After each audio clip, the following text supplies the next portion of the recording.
I grew up overseas. Afraid I might marry a foreigner, my mother arranged an engagement for me with a man from Flodon, someone she described as talented and good-looking, and insisted I return home to make it official. Not long after I arrived, I went to a luxury boutique to buy an engagement dress. I chose an off-white strapless gown and was about to try it on when a woman nearby glanced at it and said casually to the saleswoman, "That's interesting. I'll take that one."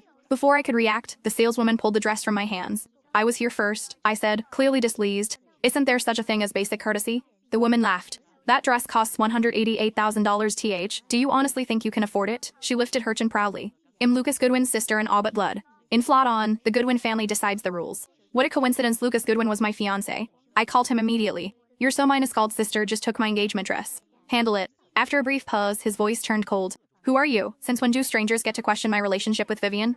Before I could explain, he hung up. Vivian Morrow smiled smugly. "Did you think having his number made you special? Even the janitors at Goodwin's group dress better than you." It never cared much about brands, but apparently that was reason enough for contempt. I took the gown and went to the register anyway. "I'm sorry," the saleswoman said hesitantly. "We prioritize members." Vivian slapped a gold card on the counter. "You need to spend over $1 million to get this." I calmly placed my black card down. "Register me, and ring up the dress." Vivian's smile vanished. "If you sell it to her, you'll have Luke shut this store down." The saleswoman froze. Around us, people whispered that Vivian was untouchable, that Goodwin's group ruined anyone who crossed her. Enjoying the attention, Vivian sneered. "Kneel down and apologize. Maybe I'll let you go." I smiled faintly. "You're mistaken. You're the one embarrassing yourself." She lost her temper and rushed toward me. I sidestepped and pushed her away. She stumbled and cried out, drawing gasps from the crowd. "Good luck surviving this," someone muttered. "Mr. Goodwin won't let it slide."